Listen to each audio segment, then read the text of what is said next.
other First Nations people here today. Our speaker for today, I'm very pleased to announce, is Professor Sharon Friel. Sharon is an ARCHE Laureate Fellow, Professor of Health Equity and Director of the Planetary Health Equity Hothouse and the Australian Research Centre for Health Equity at the School of Regulation and Global Governance. I note the interesting correspondence between Sharon Centre's name and the Hothouse Earth paper that was one of Will Stephen's most highly cited papers. Sharon is also a Fellow of the Academy of Social Sciences Australia and the Academy of Health and Medical Sciences. Previously, she was Director of RegNet from 2014 to 19 and Head of the Scientific Secretariat of the World Health Organization Commission on the Social Determinants of Health between 2005 and 2008. Sharon, over to you. I'm looking forward to this.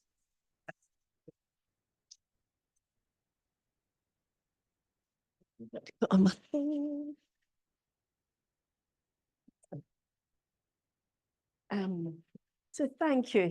Thank you so much for the invitation to be here. I also want to acknowledge the first Australians on whose lands we're meeting, unceded lands, and we're still living in the processes of colonisation, and pay respects to elders past and present and in the room.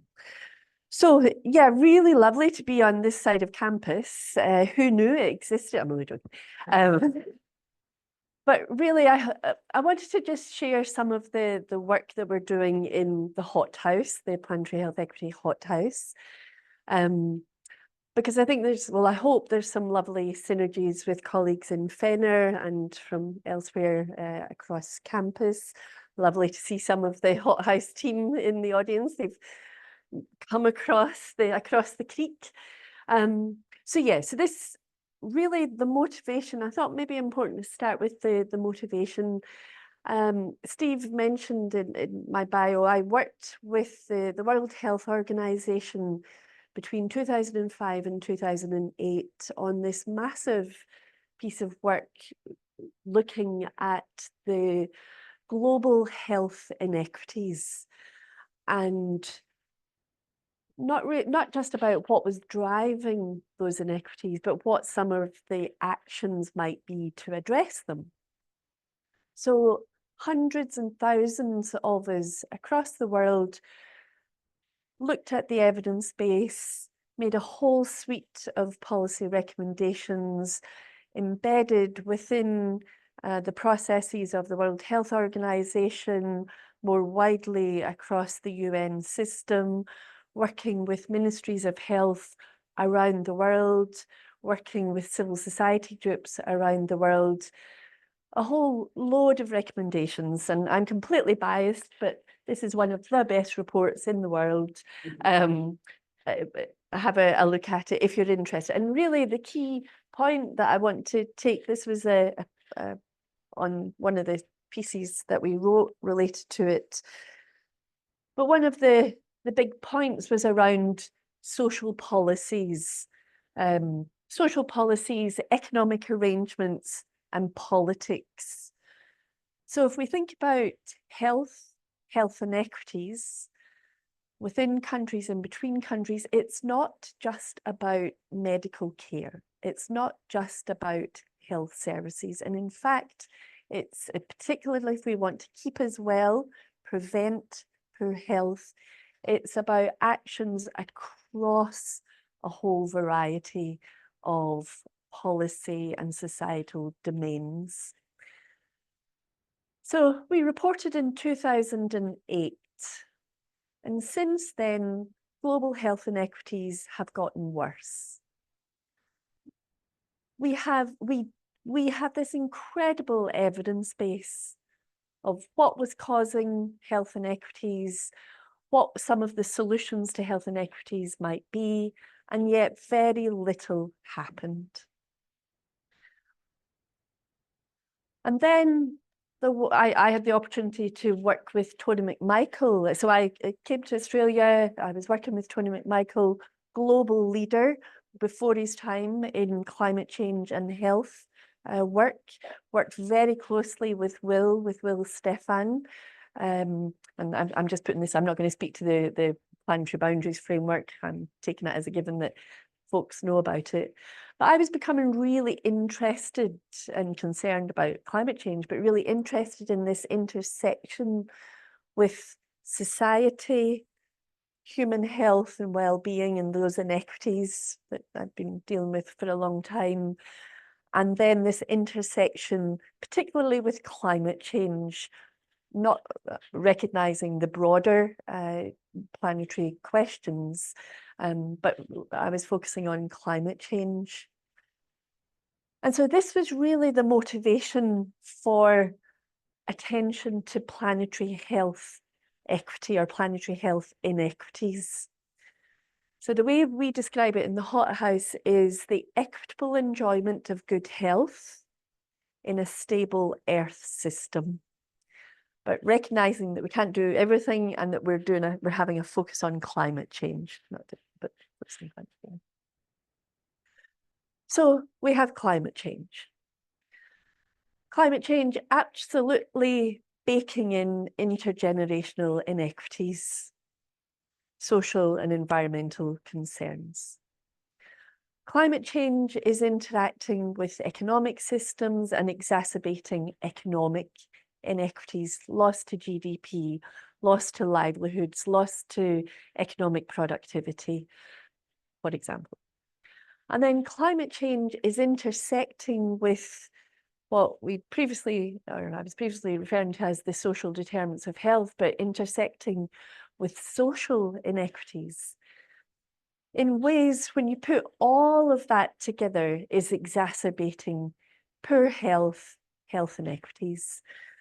And the image from the floods up in around Lismore, really, I use the image just to illustrate that sort of compounding effect of the impacts of climate change in localities where there are pre-existing social inequities.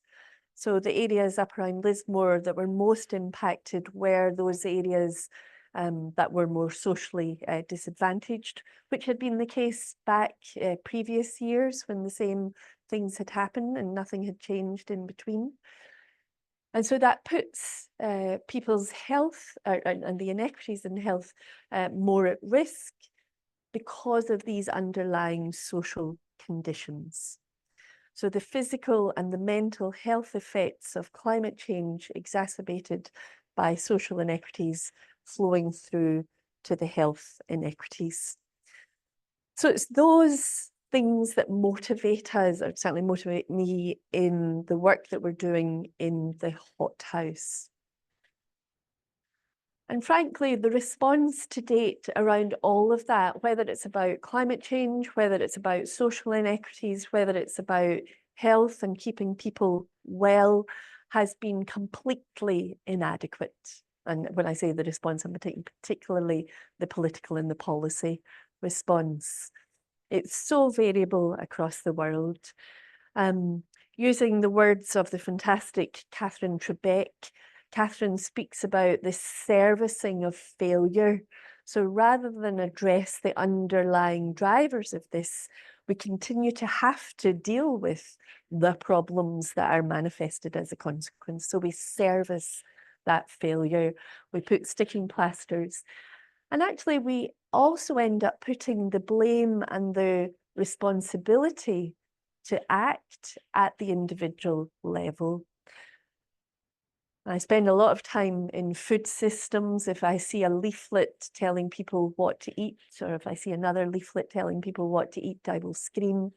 And as we know in the policy world, it's this drift, this lifestyle drift. Eat healthy, eat sustainably, turn off the lights, drive an electric car. I'm not suggesting that these things are not important. Of course they are important. But if that is the dominant response, it is completely inadequate.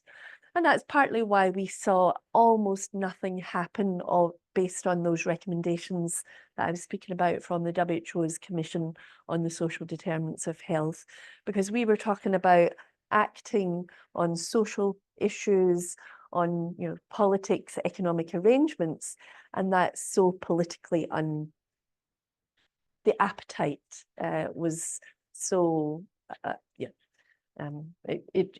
nobody wanted to do that. So why on earth is that the case? Why is there so little action upstream on these big structural issues? So that's one part of the question. And then the second part of the question is not about the describing the problem, but what are the conditions that then enable action to happen? If we've got these problems, what enables action to happen? And these are the two things that drive us in the Hothouse. There's a wee picture of the team. So a question of, to me, this is a question of governance. Yeah, the variety of different actors, of different interests, of different processes and systems that are at play that can either act to prevent the remedial action, or it can absolutely enable the action to happen. So what are we trying to do I was delighted when we got when I got a Laureate fellowship to ask or answer these questions. That's what the Hothouse, the Planetary Health Equity Hothouse is just a fancy name for a centre, a research centre based on the Laureate fellowship, which is asking these questions. And so it's about trying to imagine and embed a slightly different or a completely different paradigm, if you like, that how do we pursue, what are the conditions that enable the pursuit of planetary health equity goals?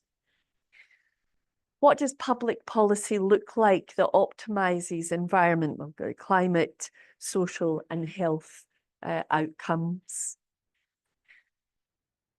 What does market activity look like that serves the interests of planetary health equity?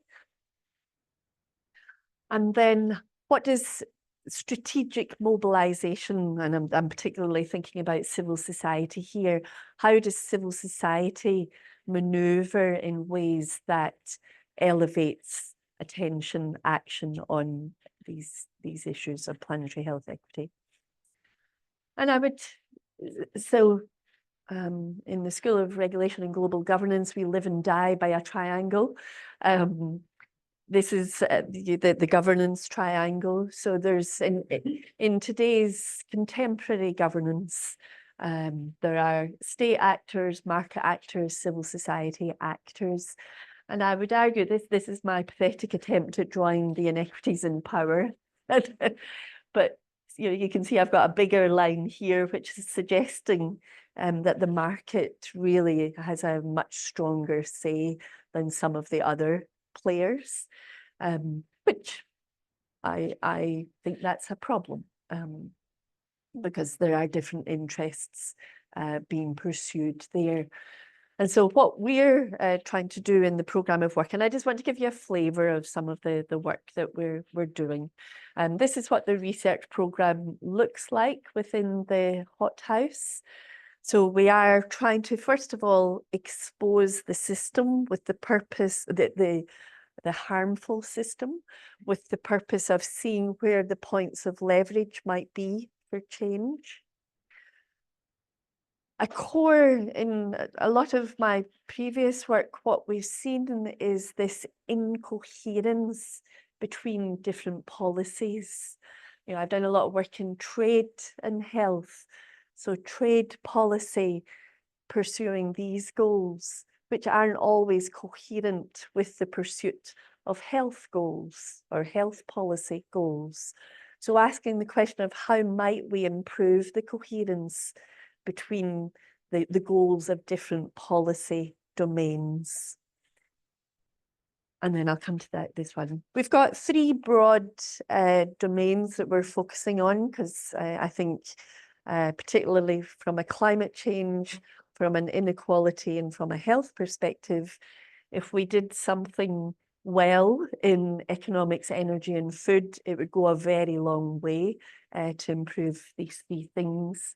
There's a global reach, there's an Australia focus, and at the core of what we're doing and the questions that we're asking is, of course, a systems approach to this, a systems way of thinking. And front and center, it's about questions of power. Different types of power, the mobilization, the strategic use of, the maneuvering of different types of power in different spaces at different levels. Sometimes we do that very explicitly, and sometimes it's a little bit more implicit. So in the first programme of work, we're exposing the system, and it builds on some work that I had done previously, which was about this consumptogenic system. Just, you know, as we know, as academics, we love to have a label. We've got to have something. So I call this the consumptogenic system. This is not about consumers. This is very deliberately trying to say it's a system. It's this system, this web of different actors, of different policies, of different market activities, of institutional and social norms, all of them interacting together to absolutely bake in the excessive production and consumption of fossil fuel goods and services. So of course, that's incredibly harmful for the environment. It's often very harmful for human health, and they are very unequally distributed. So to me, a key question is, what are the conditions that enable that consumptogenic system to change in a way that it's not a consumptogenic system anymore, that it's about planetary health equity. And so that is about power. And so we've been laying out this, what we've been calling the who's who in the planetary health inequity zoo. And we organise our thoughts around the three I's. And I think once you see the three I's, you never unsee them. These ideas, interests, and institutions. So, like, what are the dominant ideas? What are the dominant paradigms? And certainly in the Western world, what's dominated us over the past decades, or certainly since the Industrial Revolution, I would say. So we're, well, it's interesting to see what's happening with neoliberalism now, but, the neoliberal project, this paradigm that embeds different beliefs and values. Likewise, market supremacy has come to the fore. Financialization is what society is all about now, and I'll come back to that. Of course, absolutely, here in Australia, the processes of colonisation and still the dominance of the idea of colonialism shapes how society operates. And then this sense of individual, whether it's about free choice or, the reaction against a nanny state or your individual responsibility, it's dominant. We've done this empirically across a whole suite of policy cases. And what these ideas do, what these paradigms and beliefs and values do, is allow particular interests to be elevated, to advance more. And so I would argue that economic growth, why is it that at the end of the 7 o'clock news, and I know nobody watches the news anymore, I've said this publicly before and people have looked at me like, what are you talking about? But on the television, ABC News at the 7 o'clock at night, at the end of the news, there's a man that stands up and tells us about the state of global finance. Why is that a thing? I mean, I find it quite interesting, but why has that been normalized? Well, it's because this kind of economic paradigm pervades, and financialization pervades our everyday life. So economic growth, and I would say profiteering, is a thing. And then how do these interests stay alive, come alive, promulgate these ideas that they're based on? They do that through a whole load of institutions. So whether it's sort of free market, trade, deregulation agendas, financialization, and certainly new public management has an awful lot to answer for in enabling these sorts of ideas to go forth and multiply. So that's our modern society. To me, that's our modern society of this combination of ideas, interests, and institutions. And so it's no wonder, I think, it's no wonder that some of these other things like social equity, health, environmental justice, climate justice, that they are not the dominant things. Why are we not seeing the wee person at the end of the news, end of the 7 o'clock news, standing up and giving us the happiness index, or the state of well-being, or the well-being? Why not that? These haven't become dominant ideas within society. And it strikes me that that's a question for us. How do you elevate ideas and interests? And what are the institutions that help to do that? And funny you say that. Funny you ask that question. So one of the research fellows in the Laureate, the marvelous Dr. Nick Frank, who, if he had his way, everybody in the world would be doing social network analysis. But Nick has done this beautiful, I'm just putting this image up because I just think it's lovely. Of course, it makes no sense whatsoever when you look at it. But Nick went and pulled together all of the data of all of the different formal institutions that are part of climate, energy, health, whatever it is here, across the world, and created this big network analysis as a way for us to try and understand these different institutions and where some of the ways in to elevate the planetary health equity interests might be. And there are little points of hope in all of this, in this system. So I don't have a pointer here, all I really want to talk about are these two columns here. I don't understand anything that's going on over here. But what it tells us, what this social network analysis method tells us, is if you want to find somebody, or you want to find an institution or an actor that's going to help open a door to get your concern, so planetary health equity, I'm going to be targeting some of these folks here because they're connected in a way that can open a door. Then I'm going to make use of WHO. I've got really great connections with WHO. Roxana, who's in the room, has really great connections with UNIDO.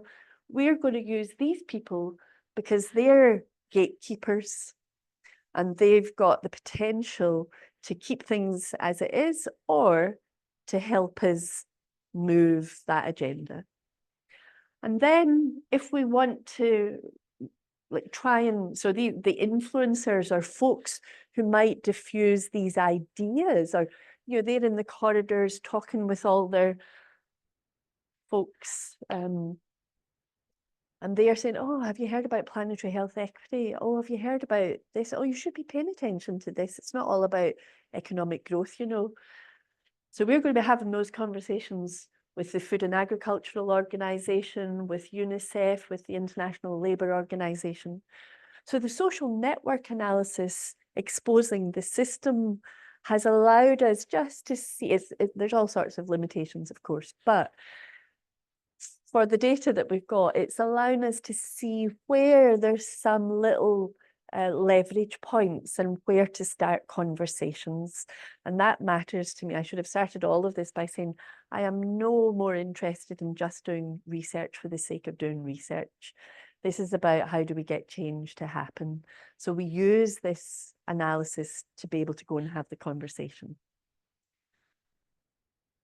So then, in terms of advancing coherence, and excuse the kind of slightly combative imagery, but it feels like that sometimes when you're sitting across, I've sat across the table from some of the trade negotiators, for example, and saying, oh, you know, please can you be concerned about trade policy because it matters for health? And they look at me like, that's not my business, you know, or nutrition in particular was what I was having a conversation. And they were like, you'd kind of get out the room. They didn't say it like that, of course, but there was, so just this, you know, having to work out how to dance. Maybe I should get a picture of dancing rather than fighting. That's note to self. But so we've been looking at a few different policy areas and particularly asking this question around economic policy. You know, it's so core to everything. So what, I don't have time to go into, we can speak about nationally determined contributions if you wish, but we've been looking at them as well. But this is the work, again, Nick was leading this. Nick's a political economist. So in Australia is not an export-oriented growth model, as it turns out. We're a domestic consumption growth model. Our economic growth comes from domestic consumption. And our domestic consumption is driven, and you see how it has gone up over time, but it's finance and insurance, real estate and construction. These are the big sectors that drive domestic consumption in Australia. And what that has correlated really nicely with is housing.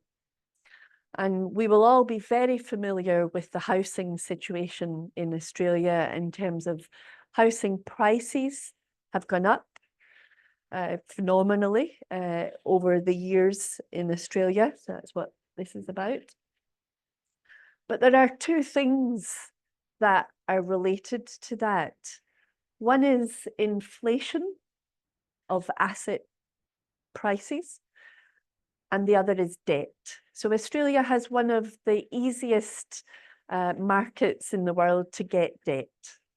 Yep, we can, you know, mortgages, credit cards, etc. And that's been really important in driving house prices. So if we're thinking about economic growth in Australia, and we know the sectors that are related to that, and we know that that's contributing to real pinch points when it comes to housing in Australia, then to me, housing is the key ticket to discuss. And it matters for planetary health equity. Australia has the highest embodied emissions in housing in the world. We have the biggest housing per person in the world. So that's not a good thing when it comes to embodied emissions from an environmental perspective.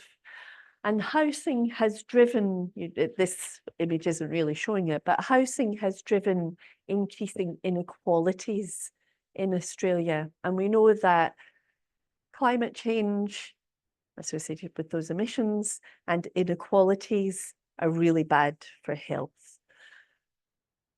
Oops.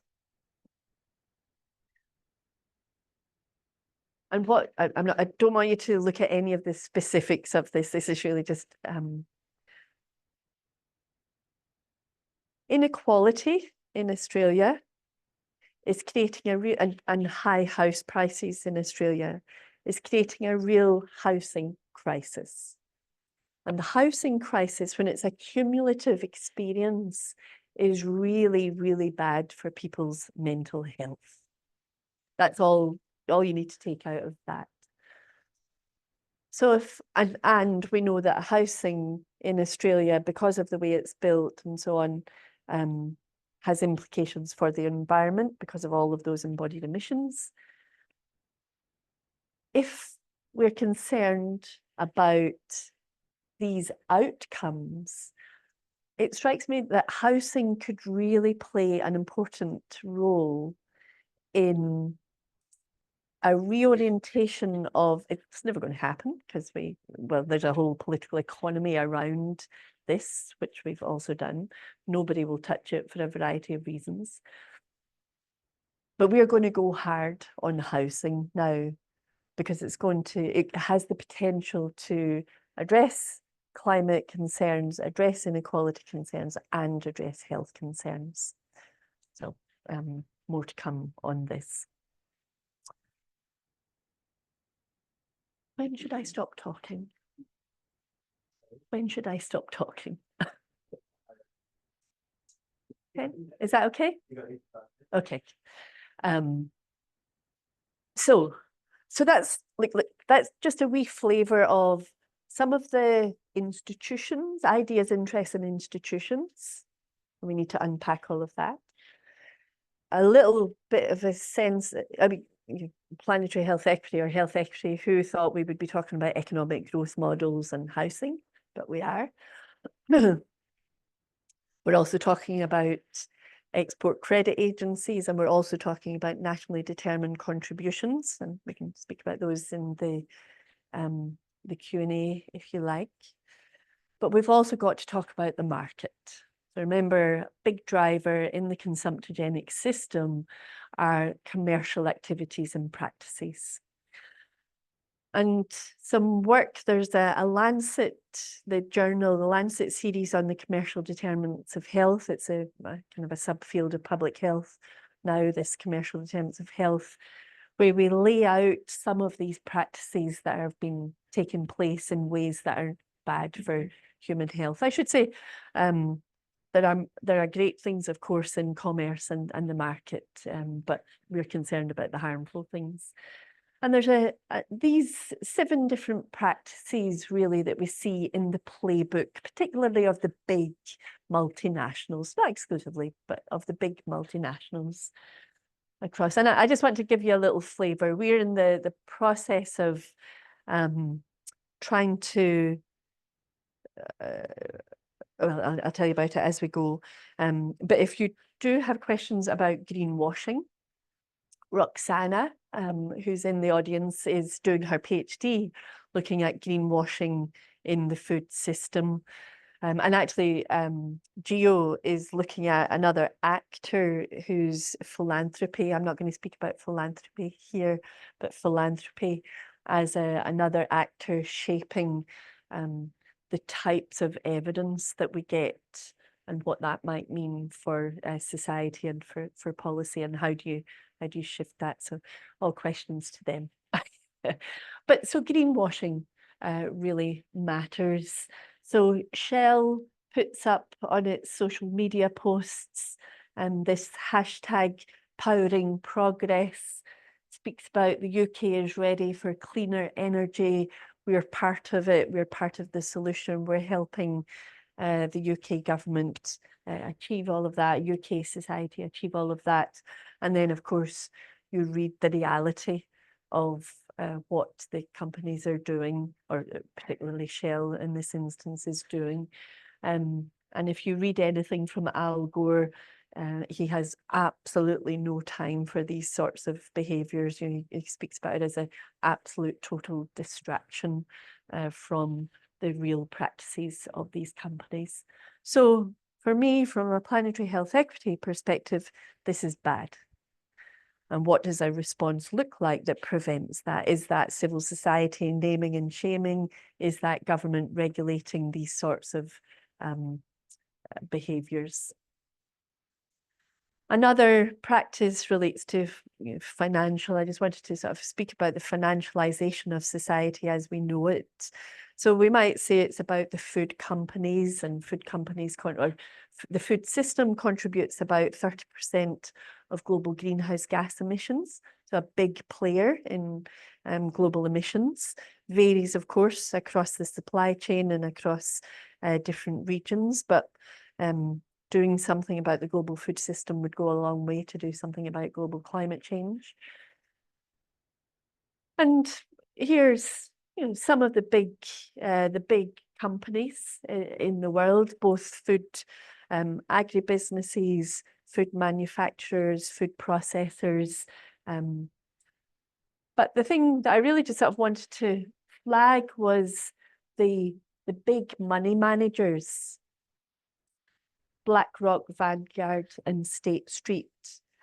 And what these big money managers, so basically they take money and invest in different companies. Yeah, that's what money managers do. And they do that in all sorts of ways, but they invest in portfolios. You know, our super is doing exactly that. But what that means is they have shares in these companies. And if you've got shares, you have a voice in the AGM of these companies. And if you have a voice at the AGM, you have a voice in the direction or the practices or the products of these companies. So wouldn't it be marvelous? And of course, there is a movement, the ethical investment movement, of saying, well, no, let's divest out of these types of companies. So BlackRock, Vanguard, and State Street still got big investments in these companies, and the same three investors, massive investments in fossil fuels. And we know that, so Larry Fink from BlackRock goes around the world saying, we are going to divest from fossil fuels.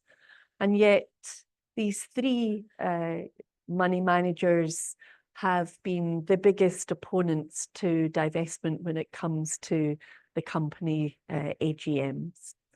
So you've got this performance playing out by the money managers, but I see possibilities. Yep. So we're trying to, one of the things that we're going to be exploring is how can the divestment movement and how can the ethical investor movement be used in a way, I don't think it's the holy grail, but can it create the changes or some of the changes? And then the other aspect of the commercial activity is the political, the corporate political activity, which is what all companies do. All the lobbyists are up walking around Parliament House, of course, every day, all day, trying to create the political, the policy, the social license to operate. And so one of the things is their donations, political donations. That's buying favour in essence. And I just use this as a little image of another tactic, part of the corporate political activity tactic. So Rio Tinto, this is when the Prime Minister of Australia was going round the country in advance of the Voice referendum, going into communities to try to encourage people to vote yes for the Voice referendum. And it just so happened that Rio Tinto was there with a shirt that they miraculously happened to have Anthony stitched onto the breast pocket. Oh, and it just so happened to have a logo that they gave. What was that about? That was all about increasing the social license to operate. That was about be seen to align with a particular social agenda that they thought was going to be helpful for that license to operate. So what we're trying to do, if I can ever get my act together, is to create this beautiful analysis or copy this beautiful analysis. If you're interested in this sort of thing, I highly recommend so this is the Climate Social Science Network, CSSN, the Climate Social Science Network. It's a global network housed somewhere over in the US. It's a academic network, but they've done this beautiful analysis of the politics of obstruction to action on climate change in the US, and they're currently trying to do it globally. And I'd love to marry that with the same around inequality. And if we could marry that, we would see what that means for planetary health equity. So if MD wants to be part of a collaboration on doing that, I'm going to try and get a little workshop going in the next wee while to just get a group of minds together to think about it.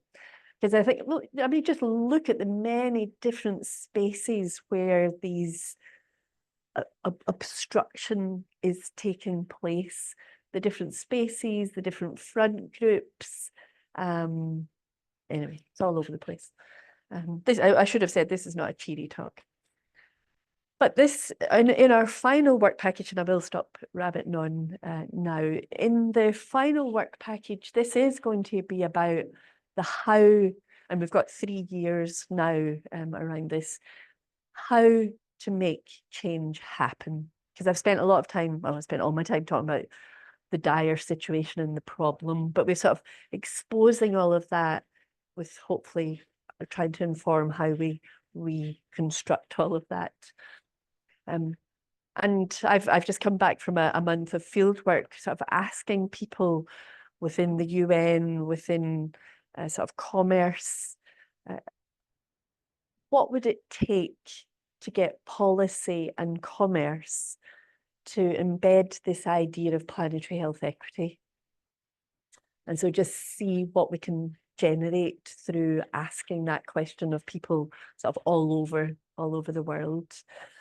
We're asking the question of the well-being economy, and we're calling it the well-being economy turn. In Australia, we have a well-being budget. Does that offer some possibilities? And if it does, how might that offer a possibility for coherent action for planetary health equity? And then that top question of, if our growth models look like this, and they're not particularly good, you know, in Australia, that example that I gave you around housing, what would a growth model, what could it, should it look like? And that takes us into the whole degrowth, post-growth discussion. So hopefully I can come back and chat with you another time once we've got much more empirical work around all of this. Really, I've just sort of laid out the agenda for you. But I do just want to finish with this, the last slide, that it's a massive agenda. It perhaps sounds slightly negative, or it's slightly daunting. It's huge. But I think, so health is on the climate change agenda. Here in Australia, we have a climate and health strategy. It's not particularly useful, but it's, at least we've got a strategy to hold government to account. We had a health day at the last COP, so health is part of the COP discussions again. We've got wellbeing budgets being developed. Wellbeing budgets, if you're not familiar with them, is really pretty much every policy domain has to illustrate how it's going to improve well-being. That offers some real possibilities. In Australia, it's in New Zealand, it's in Scotland, it's in various places around the world. But it's not just the being at the table, it's like shaping the table. What are the tables? What does a table need to look like? Or where does that table sit to get these intersecting agendas up for discussion? I've lots of thoughts on that, but anyway. So thank you. Sorry, I did go on much longer than I should have.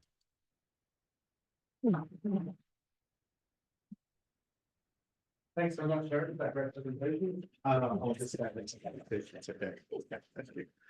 Oh, we do have a working catch box now. Fantastic. I'll give that back to you. A little bit charged. Thank you. We do have time for a couple of questions. Jack up the back. Here we go. I'll go on, yeah. I love this. The first time I've seen this. Sharon, how deeply can your program get into the vexed question of political donations? Because I've thought a lot about influences on climate policy over the years and end up basically at political donations and why they can't easily be stopped because of the implied freedom of speech in the Constitution. but then that gets you into really sort of legalistic constitutional areas, and I don't know whether that's part of your program or not. Well, yes and no. Yes, as in that's at the crux of that, answering that question. No, as in in the team, we don't have the expertise, but one of the things that we're really trying to do, so we have a colleague who's the title of her role is government relations for the Hothouse, but really it's about building all of those connections. So we would love to partner with you and with you, well, you know, in the sense of the different voices coming together saying, you know, we might be interested in this really matters because it's going to matter for planetary health equity. You'll be saying this really matters, you know, the political donations really matters because it's about climate action.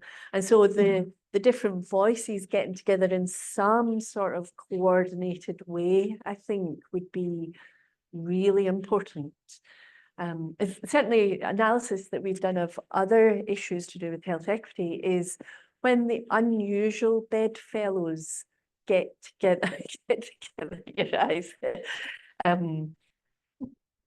You the health folk, the climate folk, the trade union folk, the gender equity issue, when those unusual bedfellows might get together and say it's got to be about political donations, we've got to do something about political donations, then you can work out how to position an argument in a venue that will speak to the folks that are going to hear it. So a long way of saying not core business for us, but absolutely what we would love to collaborate with others on.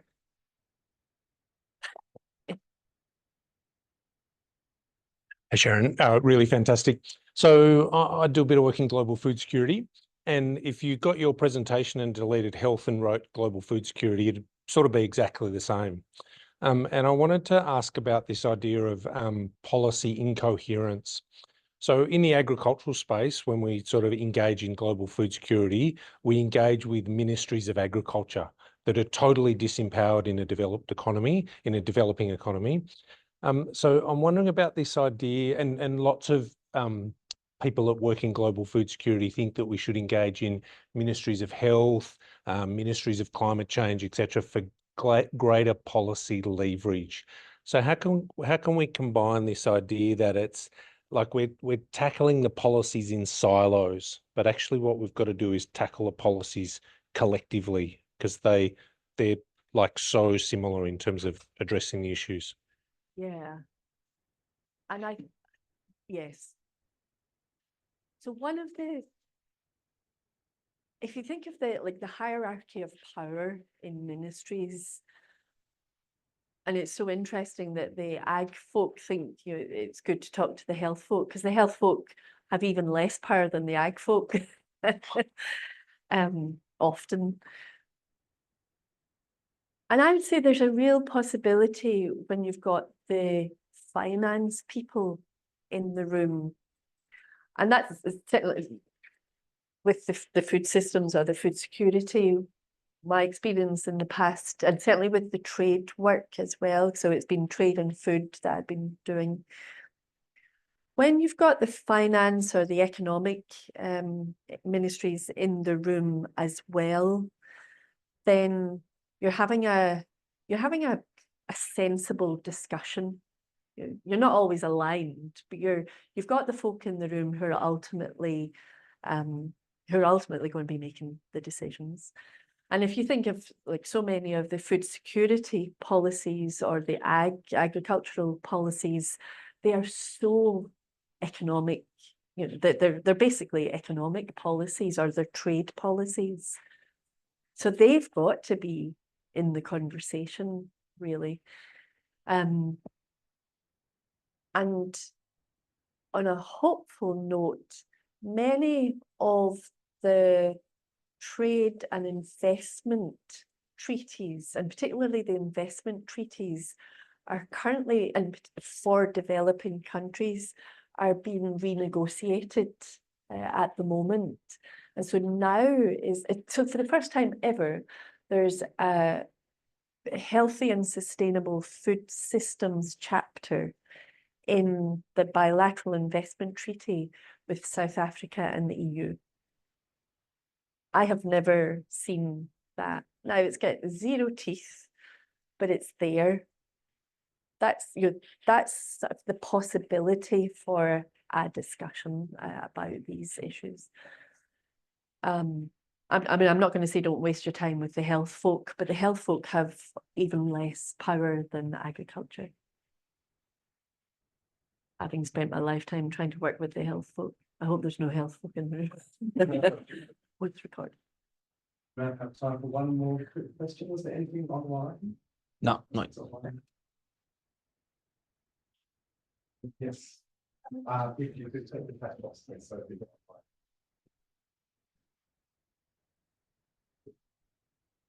yeah, I think it was last week I heard just on the radio the director or chair from the Productivity Commission talking about income mobility measures in Australia, which, you know, a new report from the Productivity Commission indicates that Australia does quite well in terms, if you're born into low income, you're not necessarily going to stay there. And I wonder if you followed that kind of work or the extent to which income mobility is a good indicator of an economy that is countering entrenched inequity.